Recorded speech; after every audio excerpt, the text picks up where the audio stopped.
We're here today talking to Mendy about performance, more specifically mental blocks. So Mendy, what kind of clients do you work with? So some of the clients I work with are really anybody that has a task that they need to perform at the best optimal level. So it can be a stock trader, it can be a doctor, it can be a performer, it can be an athlete. So somebody that's really got to bring their A game to the task that they're about to perform. So what kind of mental blocks do they go through? We have an acronym for them. We call them GAIL, G-A-I-L. Okay, and they stand for, it's an acronym for 4 different words. Okay, so the G stands for gremlin. Gremlin is a little voice inside of your head, a self-doubt that's not allowing you to get to the next level, not allowing you to get to a level of achievement that's required for what you're trying to perform, what you're trying to produce. And this little voice, it could be, inside of your head. Sometimes we imagine it, a little guy on our shoulder, and it really avoids us from reaching that next level. What the voice tries to do is shielding you from pain, shielding you from shame, shielding you from embarrassment, shielding you from failure, and it's really a defense mechanism to try to get you to not do certain things to shield you from these emotions. Some of the things that these voices will tell you is you're not good enough, you're not smart enough, you're not talented enough, you're not good enough to be on the team, you're not good enough to be a trader on Wall Street. And now that voice is not allowing you to get to that next plateau.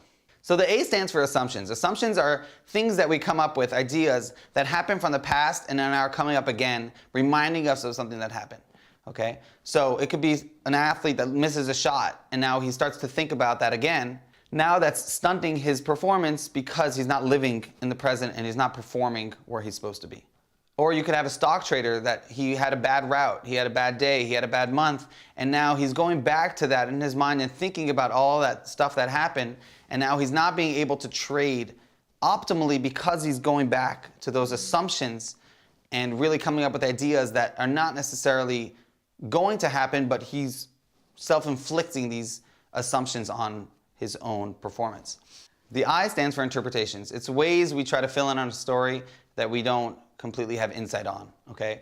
So it could be an athlete that when he gets pulled out of the game by his coach, by not knowing the coach's real intent, we start to come up with ideas, or the athlete starts to come up with things that will fill the story, but they're not completely accurate. So he might think that the coach pulled him because he's fatigued, or because he's not performing the way the coach wants him to, but really the coach has different intents, and now these ideas that are coming up for the athlete are stunting him from performing at an A level. The L stands for limiting beliefs. Limiting beliefs are ideas that the world has that might not be completely true. So the famous example we have is Roger Bannister. Roger Bannister was a man that he completely annihilated the idea that it was impossible to run a 4-minute mile. And he came along and said, I'm not going to give in to what the world believes is possible, but rather what is possible inside of my head. And he came along and said, I'm going to run a 4-minute mile, and he did that. And until this day, we have thousands of people that have run a mile in under 4 minutes because he crushed that belief. So we have some things that go on in performance that we say it's not possible to do this, but really that's just a limitation on our own minds that's not allowing us to reach that next level. So everybody has these things called GAILs. Like, how do you deal with a, let's say, gremlin? So the first step in overcoming the mental blocks, and more specifically the gremlin, would be to understand and realize that this voice that's coming up for you is not really yours. It's an external voice that needs to be realized. And once we start to process that it's an external voice and not really coming from a place that is significant, now you're able to say, okay, I'm going to tune out this voice because it's not really who I am. This is not all the practice I put in, and it's not all the mental preparation and physical preparation that you put in over years or hours, and say, I'm not going to give in to that, and really tune it out and say, I am who I've practiced to be, who I believe I really am. And then that gives you the ability to perform at a whole nother level that you never even knew possible. So once we deal with our gremlins, are they gone forever? Of course not. So the gremlin is constantly there because its whole job is to make you doubt yourself, and it's never ever going to go away. The only way to mute it, so to say, would be to condition your mind to think in certain ways. And as these patterns start to become normal and you start to rewire your brain not to listen to these voices, that's when you start to really perform at levels you've never seen before. When you start to understand that it's not your actual voice, it's an external voice.